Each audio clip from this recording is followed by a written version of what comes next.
Hey y'all, welcome back. So today we're going to start a unit that will preview a lot of the concepts that you'll be working with next year in geometry. So while we won't get into too much actual geometry today, we will later in the unit. One of the things that keeps popping up when you try to solve problems in geometry is square roots. So what we're going to look at today is just how to work with square roots, how to add them together, multiply them, and generally just what is a square root and how do we combine different square roots. So let's jump into the notes, and hopefully by the end of this you'll have a better idea of how to work with square roots. It's a good idea to understand why square roots operate the way they do. So the first question is the square root of 4 times the square root of 9 equal to the square root of 4 times 9? In other words, can you combine these two square roots underneath a single square root like that? Does multiplication of square roots actually work like that? So let's just check in the calculator real quick and see if we get the same thing. And then what we can do is talk about why we either do or don't. So we got the square root of 9 times the square root of 4 times the square root of 9. And if I type that in, I get 6, okay? But if I do the square root of 4 times 9, do I get the same thing? Yes, I do. Okay, so is this just a special case, or is this always going to be true for multiplication of square roots? And it turns out that this is always going to happen. All right, in other words, the square root of a, let's see if I can get this to come up. Oh, great. The square root of a times the square root of b is in fact the square root of a times b. And the reason why this works is because the square root operation is actually not a unique operation. We don't even really need that radical symbol at all, quite honestly, because all the square root means is that you're raising it to the 1/2 power. So let me put this over and explain to you kind of why this is happening. So when we have something that is like the square root of a, for instance. Oops. Here we go. What that really means is that we have a to the 1/2 power. This is a little fact that's overlooked quite frequently, but it is true. Okay, so this is just what this means. When you have the square root of a, it's just a to the 1/2 power. So what the consequence of this is that we get to use all of the properties of exponents that we learned early in the year, and we can apply those to square roots. So square roots must obey the laws of exponents. Okay, so in other words, if you think back, okay, well, how did we combine or multiply rather two? Let's see. Oh, there we go. How did we combine two? Let's see. Times. Sorry, I'm kind of struggling here with the notation here, but I'll get this down eventually. Too many symbols to work with. Okay. So if we've got a to the 1/2 times b to the 1/2, we know that because of our properties of exponents, that's going to be a times b. Here we go. To the 1/2. Now this is a property of exponents that we looked at, and where we have a product raised to a power. Anytime you have a product that's raised to the power, it's almost, I hate to use the word using the distributive property because it's not the distributive property, but it kind of works the same way, okay? Where you're going to apply the exponent to each individual factor and get this. So this is always going to be true, and the reason why it's always true is because square roots must obey the laws of exponents, because that's all they are. Okay, they're nothing fancier than that. There's just a fancy little check mark box that we use, or box, a little check mark here to denote a square root. But all that really means is that we're raising it to the 1/2 power. Okay, so what we'd like to do is we'd kind of like to go backwards, okay, to simplify some of these square roots. So in other words, if we can rewrite a square root as a product, we can split it up and hopefully simplify it a little bit. So let's take a look at these examples down here. So we've got the square root of 24, and we want to simplify that. So our goal here is to write this, when I say simplify, okay, in the context of using square roots, what I really mean is we want to write the radical, and that's what this thing is called, or write the square root with as small a number as I can inside the square root. Okay, so we want to minimize the number in the square root. Another word for this little square root check mark thing is called the radical. So this is okay, so anyway, so we want to minimize that number. We want to make this number as small as possible. And the way we do that is by trying to identify any perfect square factors of 24 that we might have. So for example, there's lots of ways we can rewrite 24 as a product. We can say, oh, it's 4 times 6, it's 8 times 3, 1 times 24, or 2 times 12. Right? There's a lot of different ways that we could actually write that. But if I say write it as 8 times 3, neither one of these are perfect squares. Like I can't take the square root of 8 or the square root of 3 and get a whole number. So I don't really want to write it like that. I want to try to pick one that acts as a perfect square. So in this case, the way you'd want to rewrite this is 4 times 6, because 4 is a perfect square. Now, what do I mean by a perfect square? Well, a perfect square is just any number where you have an integer squared that equals that. So let's go through our perfect squares, or at least a good deal of them. So that way, so here are my perfect squares. Okay, so like 1 squared is 1, 2 squared is 4, 3 squared is 9, 4 squared is 16, 5 squared is 25, 6 squared is 36, 7 squared is 49. Did I miss one there? No. 8 squared is 64, 9 squared is 81, 10 squared is 100, and we can keep going. But these are going to be sort of the more common values that you'll use to try to find factors of. So like as you're going through these problems, now it will get a little different once we get to variables, but if we're just working with integers here, you're going to want to think, okay, well, are any of these numbers factors of the number underneath the square root? Now once you split it up like that, so we've got 4 times 6, we can then split up this square root using this property up here, this exponent property, and say, okay, well, this is going to equal the square root of 4 times the square root of 6. And from there, we can simplify the square root of 4. That is a perfect square, so the number squared that equals 4 is 2, right? 2 squared is 4, so the square root of 4 is 2. So this is going to equal 2 times the square root of 6. Oops, oh boy. I'll get the hang of this sooner or later. Okay, I've been saying that since the beginning of the year. Okay, so let's see here. All right, let's take a look at the next one. Square root of 128. So we want to think, okay, what are the factors of 128?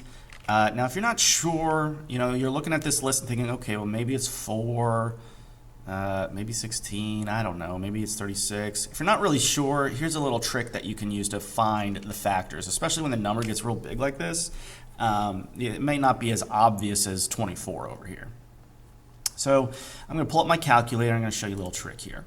If I go to y equals and I say, okay, I want to know the factors of 128, I could just do 128. I hit the y equals button first, by the way. 128 divided by x. Okay, and I go to the table, and this is not the graph. Let's try that again. There we go. What this is going to give me are numbers that multiply to give me 24. So like, there's no number I can multiply 0 to get 128. Oh, I think I said 124, but I meant 128. There's no number I can multiply 0 by to get 128 because 0 times anything is 0. So that's why we're getting an error here, right? There's no combination here. But 1 times 128 is 128. 2 times 64 is 128, and so forth. Now you can kind of ignore all these decimal numbers. We're not really going to use those because none of those are going to be perfect squares. What you're looking for is like the biggest number on this list that is a whole number that is also a perfect square. So let me hide the calculator real quick. So what we're looking for are like these values in the list. Obviously 100 is not going to be there, but so we work downwards. You know, it's an 81, 64, 49, 36. What's the biggest one that's on this list? And we can see, if we go up to the top, that the biggest one we find is right here. It's 64. So it's 2 times 64. All right, so if it's 2 times 64, then we can rewrite 128 as that. So I'm going to hide my calculator here and go back to the document. And I'm actually, you know what I'm going to do to make this a little easier? I'm just going to highlight all this and just change the values because the work here will look very similar. So what we said was that 128 is actually 64 times 2. So we can split that up and say that's the square root of 64 times the square root of 2. The square root of 64 is 8. Okay, because 8 squared is 64. And we have root 2. So that is going to be our simplified version of this. We've minimized the number in the square root. We can't get any smaller than 2. 2 has no perfect square factor, so we're effectively done there. So let's look at number 3. Now we're not dealing with any numbers here, but we can still take the square root of perfect squares. Now let me show you a couple things, a couple notes here. For example, the square root of x squared is just x, okay? For our purposes, this is a little simplified version of what this actually equals, but that's fine. But if we have something like x cubed, so let's do another one here. Then I can't split that up. I can't take this is not a perfect square. This is only going to be a perfect square if this number is even, okay? Because what I could do is rewrite this as the square root of x squared times x, right? Because I have a total of 3 x's being multiplied here. So if I group 2 of them, I can then split that up and say, okay, well now the square root of x squared is x, so that would be x, like this part of it would be the x, and then we still have a square root of x here. So we're still sort of left with an extra x. I kind of wish I had some more space here. What can I do here? Thinking on the spot here. Maybe what I'll do is I'll bring this down here just because I don't think I'll need a ton of room down here. I don't know. I might separate this off somewhere else. But anyway, I want to show you like a couple of just generic square roots here with x to some power. So let's say I had x to the 4th, okay? So if I have x to the 4th, the square root of x to the 4th would be x squared. So you can see, like, if I get an even square root, I have a nice perfect square here. If I have x to the 5th, oops. Okay, no, we're good there. If I have x to the 5th, so let's copy this. That's the same thing as x to the 4th times x. So basically we've got like 4 of the x's accounted for, and then we have one extra one. And then, so when I take the square root of x to the 4th, we've already established that that equals x squared. So we get this x squared times root x. And then you can basically keep this pattern going on. Okay, so if we have an even power, we can take the square root very nicely. If we have an odd power, we could take the square root of part of it, but we're still going to be left with like a leftover x here. Or like if we have y, b, whatever the letter might be. All right, so this is kind of an important thing here. And so what I'm going to do is, let's see here. I'm going to try to fix this up a little bit. I won't make you sit through it. All right, look at that magic. Okay, so I just made this a little bit smaller, a little bit easier to read so I can fit that up here. I'm just kind of putting some notes on this document so that when you go back and look at it, you can kind of see what we talked about. Let's make that green. Okay, so these are like just a few little notes here. Okay. All right, so let's work it through this one. So if we have the square root of x cubed times y to the 4th, that's going to equal the square root of x squared times x times y to the 4th. Okay, now I don't need to split this y to the fourth up because that's an even number. We can tell it's just going to be y squared once I take the square root of it. So I'm going to be left with this sort of lonely x underneath the square root, but I can take the square root of this and this separately. So the square root of x squared is just going to be x. The square root of y to the fourth will be y squared, and the square root of x is just the square root of x. You can't simplify that any further. So that would be our answer for that. Okay. So let's see here. Let's do that. Clean this up a little bit. And let's look at the next one. So that's what's going on if you have numbers that are not integers here. For number 4, this will equal, let's go back to red here, the square root of, so x to the 8th, that's an even number, so we can just leave it like that. And as you can imagine, when we take the square root of that, it's just going to be x to the 4th. You just sort of have this, okay? If this is an even number, you just divide this by 2, and that's what the new exponent will be outside the square root. Times y to the 7th. Okay, so that's one where we're going to have to split off one of the y's here. And do y to the 6th times y. So I can now take the square root of this and this separately, and then the y will be what I have left over. So the square root of x to the 8th is x to the 4th. The square root of y to the 6th is y cubed. And the square root of y is just the square root of y.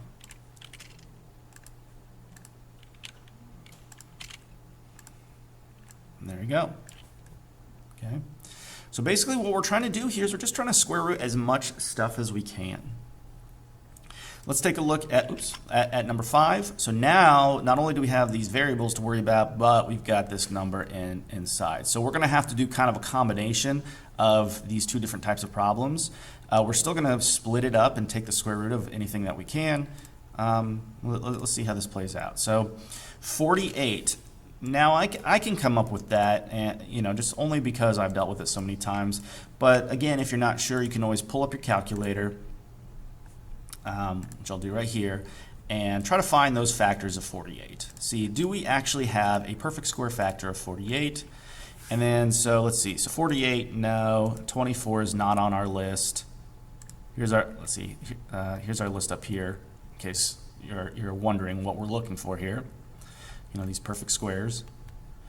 Let's bring back the calculator here. So 16 is going to be our biggest perfect square here. So I can rewrite 48 as 3 times 16. Okay. So now that we've established that, we'll write this as 16 times 3. Oops.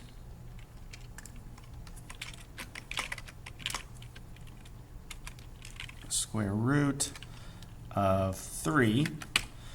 Now the square root of a squared is just going to be a. So, just to kind of like show that we're kind of doing the same thing here, I'll do the square root of a squared and then times, the square root of b. I'm going to have to move this over to make it fit. All right, so now we could take the square root of this, we could take the square root of this, but the 3 and the b are just going to be sort of left inside the square root. They get left home. All right, so the square root of 16 is 4. The square root of a squared is a. And then we have the leftover factors that we can't reduce any further. The 3b stays inside the square root.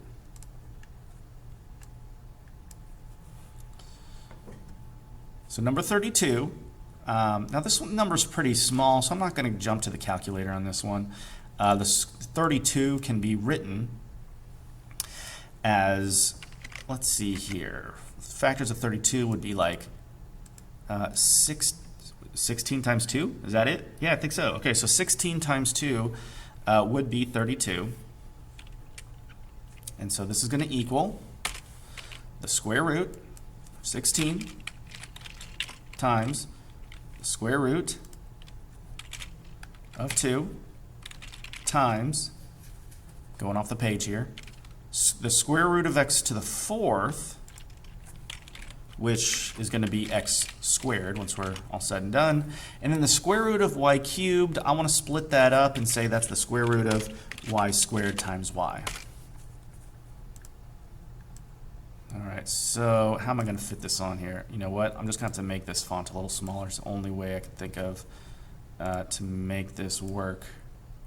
So let's just make that a little bit smaller. And we'll make this one a little bit smaller just to make it all fit. Okay, so the square root of 16 is 4.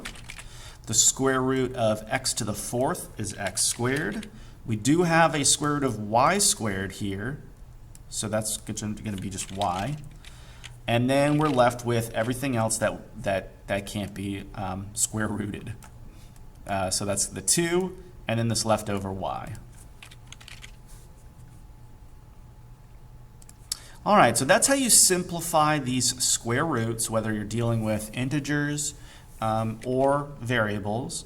And what we're going to look at next is how do we combine different square roots with different operations. So first, we'll look at division, and we'll practice with that division. Then we'll look at addition, how do we add and subtract and multiply. So basically, we're going to go through all the 4 core operations with square roots so that you can see kind of what's going on there. Let's look at division first. So the first question here is, does the square root of 100 divided by the square root of 4 equal the square root of 100 divided by 4? So we can say yes, and we'll go through why that is in a minute, but let's check on the calculator just to make sure. If I have the square root of 100, right here, let's make it a fraction here, make it look nice. Oh, nope, that's not what I wanted. Let's try that again. So we have the square root of 100 divided by the square root of 4. We get 5. Is that the same as the square root of 100 divided by 4? And we see, yes, it is. Okay, so why is that? Why are we allowed to combine the square roots like that inside a single square root? Well, this goes back to the discussion we were having earlier about exponents. We need to follow the same rules of exponents for square roots. So one of the properties that we talked about earlier in the year when we were talking about exponent properties was what happens if you have a quotient that is being raised to a power. So let's type this out. So in general, is this equal to this? Yes, absolutely it is. So we do want to say in general that the square root of a divided by the square root of b is in fact equal to the square root of a divided by b. Now again, the reason for that, let's go back up to our discussion up here, is that the square root of a is equal to the square root of, is equal to a to the 1/2 power. So really, these are just like a to the 1/2 power, b to the 1/2 power, this whole thing to the 1/2 power. So let me rewrite that like this. So we have like a to the 1/2 power over b to the 1/2 power is going to equal a over b to the 1/2 power. And this goes back to our exponent property, which states that whenever you raise a quotient to a power, again, I hate to use the word distributive property here because it's really not the distributive property, but it operates similarly. You basically distribute, and again, I'm using that kind of hesitantly, you distribute this exponent to both the numerator and the denominator, you get this. So it is okay to combine roots like that when you divide, just like when you multiply. So, like down here it says, use the quotient property to simplify these square roots. And so, like if we had the square root of 5 divided by 4, we can rewrite that as the square root of 5. Let's make it red. Okay. There we go. The square root of 5 divided by the square root of 4. And then you can evaluate any of the perfect squares that you have, or you can simplify it like we did those earlier problems. So this is going to equal, the square root of 5 has no factors, 5 is a prime number. So we got to leave that alone. But what we can do is say the square root of 4 is 2. And that will be our simplified version of this. We could do the same thing for 8, 9, pretty much all these are going to have a perfect square in there that we can simplify. So let's do this next one. Now, once you get the hang of this, you can kind of shortcut your way and just go straight to the answer, because we can say, oh, 9 is a perfect square, it's 3, so square root of 23 over 3 is going to be our answer. But I do like to showcase the rule that we're using so that we can clearly see why that happens. So we have the square root of 23 divided by the square root of 9. And as I was just talking about earlier, 9 is on our list of perfect squares. Can I go back to this? So, oh, I didn't want to move it, but looks like it is officially moved. There we go. So 9 is on our list, and that's because the 3 squared is 9. So the square root of 9 is 3. So actually, let's write this in 2 separate steps. Square root of 9 is going to be 3.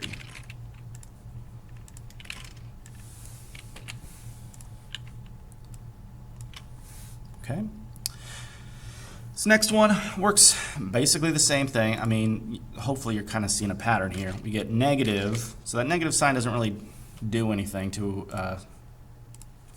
we don't have to treat this any differently because there's a negative sign there. We have the square root of 17 divided by the square root of 100. 100 is on our list. In fact, it is the square root of 100 is 10. So we can say that this thing equals negative the square root of 17 divided by 10.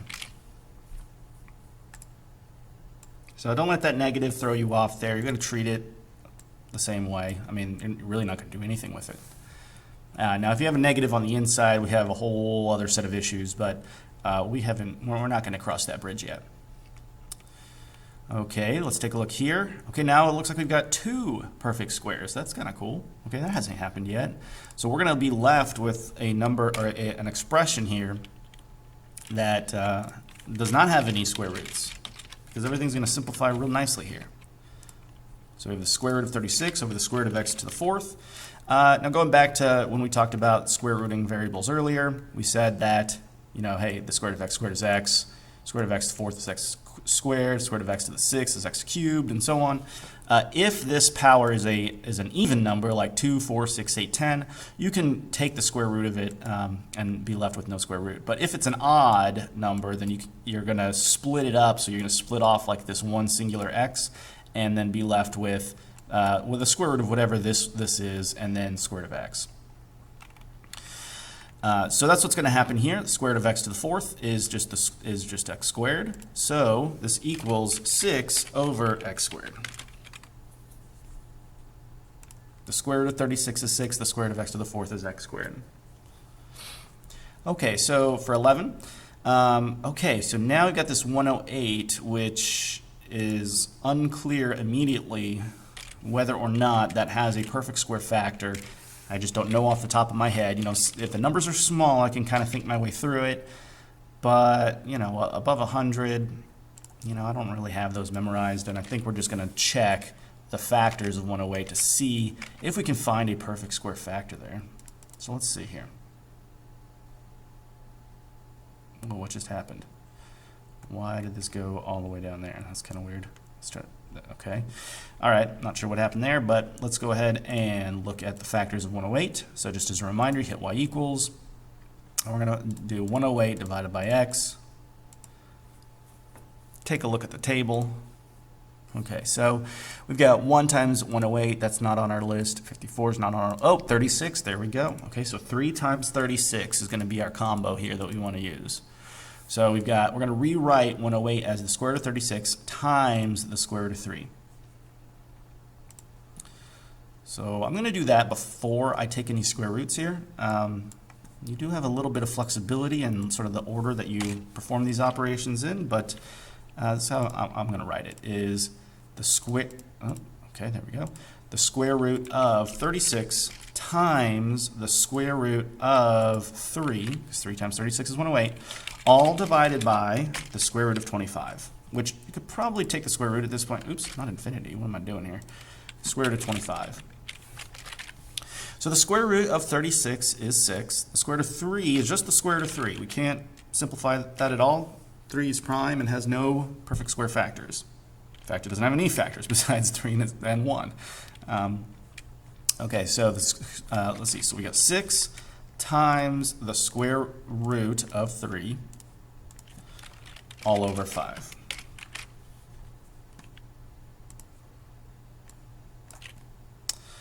All right, so we got one last one here. The square root of 9x cubed divided by 16. So we are going to split that up. Just as a reminder, square root of x cubed is going to be the square root of x squared times x, so it ended up being x root x. You can always go back. You might want to copy down this little, like a little cheat sheet here in case you're getting flustered with the variable exponents. And it's not a bad idea to have these perfect squares written down somewhere so you know what you're looking for. So let's rewrite this as the square root of 9 times the square root of x squared times the square root of x. Going off the page here. Love it when that happens. There we go. And all divided by, oops, clicked off the page there. Okay, here we go. All divided by the square root of 16. And I just like doing all my square roots at once, so that's why I'm splitting this up first. This x cubed as x squared times x, and then I've got the 9. So now I can take all these square roots individually. Square root of 9 is 3. Square root of x squared is x. Square root of x is just the square root of x. You can't simplify that any further because we have no perfect square factors. And then the square root of 16 is 4. Okay, so that's how division works. All right. Do we get to multiplication? Yeah, we get to multiplication down here, but that's not so bad. Okay, so let's think about adding and subtracting. Okay, both of these kind of go together because the rules are essentially the same. Now, before, with multiplication and division, we said that we could combine square roots with multiplication and division. So the question here is, does that work with addition and subtraction as well? So let's pull up the calculator and test this out like we did with the other operations. Let's see. There we go. And I'm going to type this in. So we've got the square root of 36 plus the square root of 64. That is not a square root. Let's try that again. Okay, and we get 14. Okay, so the question is that going to be the same as the square root of 36 plus 64? And it's not. Ooh, that's interesting. You see, these are not the same. Right? So we saw that this little shortcut could work for multiplication and division, but not addition and subtraction. Okay, so no, like you can't, and subtraction is going to be the same thing here. We can test that out real quick and say, okay, well, is this with subtraction going to be the same as this with subtraction? And ooh, non-real answer. Okay, even worse. We get so. Look at that. So so it didn't work with addition, did not work with subtraction. So neither one of these work. Okay, so these shortcuts do not actually work. Here's why. Let me kind of explain why. So the answer is no, that does not work. And that's going to be true for both of these. No.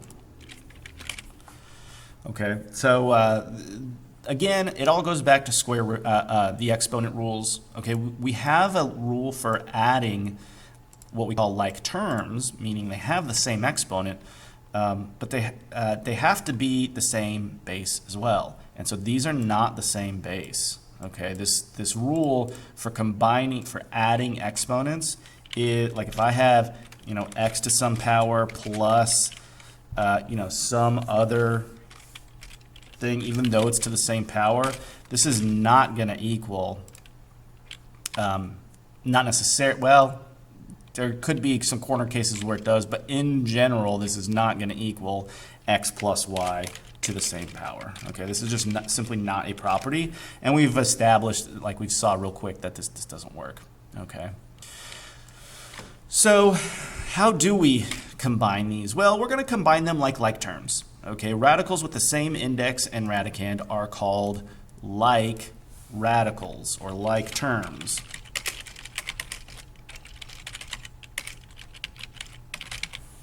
Okay, so we're going to combine them so if we had like 5, like for instance, look at this problem.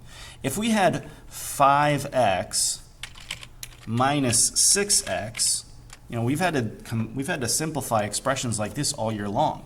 We saw that, okay, well, combining like terms, you leave the x alone and you just combine the coefficients, right? You'd have 5 minus 6, which would be -1. So it'd be -1x, and that's how you combine like terms. Over here, if I had just like 4n plus 4n, that would equal 8n, and that's how combining like terms works. So we're going to do basically the same thing here, except instead of just having a variable, we're going to have whatever's underneath the square root. So let's trash these, and then we'll see how this works. So this would be 5 minus 6 times the square root of 7. So you just want to combine those coefficients. And really what's happening here is we're using the distributive property, just in reverse. So we get -1 times root 7, which is equivalent to just negative root 7. Okay? So that would be your answer here. 14, we said that 4n plus 4n was 8n. So it stands to reason that this would be 4 plus 4 times root n. And that would be 8 root n. So, you combine these terms like you would combine like terms. Works the same basic way. So now we run into a little bit of an issue here. We're trying to combine something like this, okay? So we want to look for the like terms. So this term is not a like term to this one because they don't have the same thing underneath the square root or the radical. So yeah, these two are not going to be able to be combined, but what we can combine are this term with this term. Okay, because they both have the same thing in the square root, right? They both have, let's see, can we do that? Is that going to work? Yeah, so they both have the same thing underneath that square root, so we can combine those. So we've got like a -1 plus 9, which would be 8. Okay, so here's what we get. We get the square root of 2x plus 8 times the square root of 5x. And that's it. Okay, we can't combine this any further, and so we're done with that one. Again, we can only combine the like terms. Now, it might look like you have no like terms, like look at number 16. However, you can simplify up front to try to force a like term. So like 54, for instance, we can rewrite as the square root of 9 times 6. Let's get that times symbol in there. It's not a convenient button for that one. 9 times 6, right? And we can rewrite 24 as the square root of 4 times 6.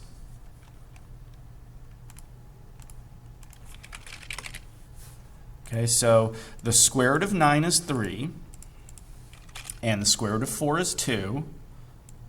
So now we can rewrite this as 3 times the square root of 6 plus 2 times the square root of 6. And so now we've got those like terms where 3 plus 2 is 5. So we get 5 root 6. So it might not be super obvious up front that you can combine these. So you want to look for an opportunity to simplify first. Up here with the 2x and the 5x, 2 and 5 are prime, so there's not going to be a perfect square factor of either of those. So that's how we knew right away you couldn't even find a way to combine those even if you tried. So 17, we're looking at 27 and 18. Unfortunately, they're not like terms right off the bat, but we can look for a way to rewrite this. And luckily, we can. So square root of 27, or just let's focus on the number 27, we can rewrite as 9 times 3. And then 18, we can rewrite as 9 times 2. Ooh, okay, so hold up here. Hold the phone. Looks like we may not have like terms after all on this one. We can still simplify a little bit. But what we're going to see is, check this out, the square root of 9 is 3, and 3 times 4 is 12. So that would be 12 root 3 minus, and then for this one, square root of 9 is 3 again. So 3 root 2. We got root 3 and root 2. Those are not like terms, so we cannot combine them, and we're done with that one. So sometimes you're just sort of out of luck, right? Like you just can't combine them, even if you try. You want to look to see, hey, do I have like terms or not? Number 18, we want to try to split this up. Now the y's don't have a squared or to the fourth or to any even power, so we're not going to be able to break that down at all. So let's rewrite this as, let's see, so 12 I can rewrite though as 4 times 3, okay, plus 27 can be rewritten as, we just did that one on the last problem, right? That's 9 times 3. So we got the square root of 9 times 3y. This one looks like we might have more luck. You can already see that that 3y is going to be our saving grace here. Okay, so this is going to equal square root of 4 is 2. So 2 times root 3y plus square root of 9 is 3. 3 times root 3y. Now we've got the like terms. Okay, we've got the, well, there we go, 3y and 3y. Those are my like terms, so I can combine them. And that will equal 5 times root 3y. All right, so let's recap what we've done so far. We dipped our toes into multiplication. We'll do a little bit more multiplication to cap this off, but we looked at the how to deal with division. We looked at how to deal with addition and subtraction. So let's look at multiplying once more to sort of complete today's notes. Now we said that if you're multiplying square roots, we've already established that when you multiply square roots, you can multiply them underneath a single square root. So like the square root of 4 times the square root of 9 is the square root of 4 times 9. So down here, if we have the square root of 8 times the square root of 6, that will equal the square root of 8 times 6. Okay, so you can combine them like that. And that's what we're going to kind of do on all these. This will be like 2 times 6, and then we'll see what happens with the rest of these. So 6 times 8 should be, oh guys, I just realized I had this calculator in the way the whole time for that last problem. I'm so sorry about that. Okay, so let me just take a quick brief moment to kind of go through 18 now that that you can actually see it. Gosh. Okay, so anyway, what we did here is we rewrote 12 as 4 times 3, and we rewrote 27 as 9 times 3. Okay, the square root of 4 was 2, the square root of 9 is 3, and then we saw that we had like terms here, which is the square root of 3y. So we do 2 plus 3 is 5. So we have 5 root 3y. I apologize for that. Sorry, guys. But hopefully you can kind of see how this played out now that you can actually read it. Gosh, I hate it when I do that. Stinky old calculator getting in the way.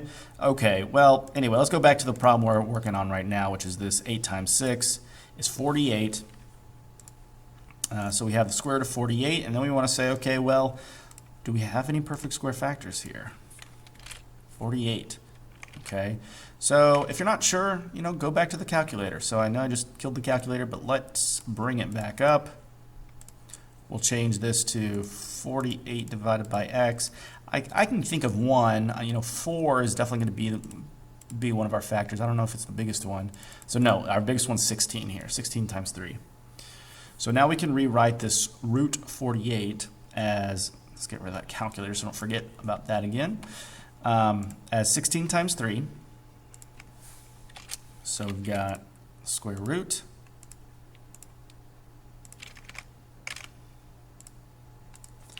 of 16 times 3. And we've established that the square root of 16 is 4, so we get 4 root 3. Let me tidy this up a little bit just to make this look a little nicer. Okay, so that's your answer for number 19. Number 20, we want to be careful here because that 2 that's in the front doesn't have a square root underneath it. So we're just going to leave that there, and we're going to multiply the other one. So we get 2 times the square root of 2 times 6, which is 12. Okay, and then 12 can be rewritten as 4 times 3, and the square root of 4 is 2. So we get 2 times 2, which is 4, times the square root of 3. Oh, look at that. We got the exact same. So look, if we were to simplify a square root of 8, we would get 2 root 2. That's kind of cool. Okay, so yeah, we get the same answer there. That's interesting. Number 21, if we're going to square something like this, what that means is we're multiplying it by itself. So I'm going to just rewrite this as 2 root 5 times 2 root 5. So multiplication is commutative, meaning the order of your multiplication doesn't really matter. So I can multiply these in any order I want. So like 2 times 2 would be 4, and then root 5 times root 5 would be root 25. And 25 actually is a perfect square, okay? It is 5, so we get 4 times 5, which is 20.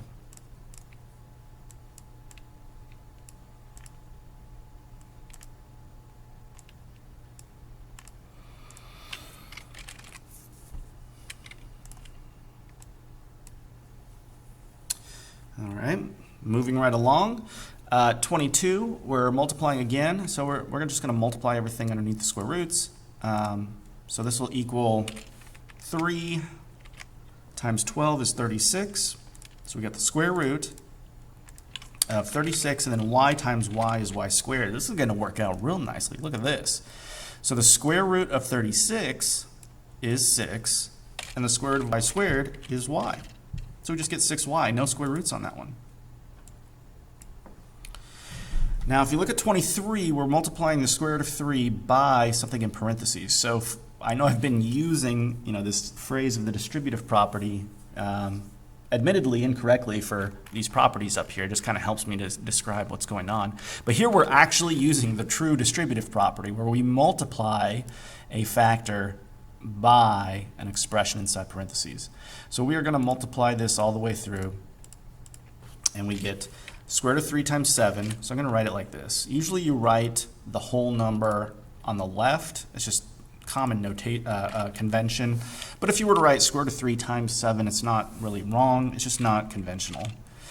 And then minus the square root of 3 times 8, which is 24. Okay, so the square root of 24, well, 24 can be rewritten. We've simplified that many times as 4 times 6. So this would be the square root of 4 times 6. Square root of 4 is 2, but the square root of 6 has no perfect square factors. So we do end up with 7 root 3 minus 2 root 6. And our terms here are not like. Okay, the square root of 3 and square root of 6 are two different square roots, so we cannot combine these, unfortunately. So that's just our answer. Last but not least, we're going to do this extended distributive property, or FOIL, when we're multiplying two binomials like this. So in other words, we want to multiply 3 by 3. We want to distribute the 3 to the square root of 8.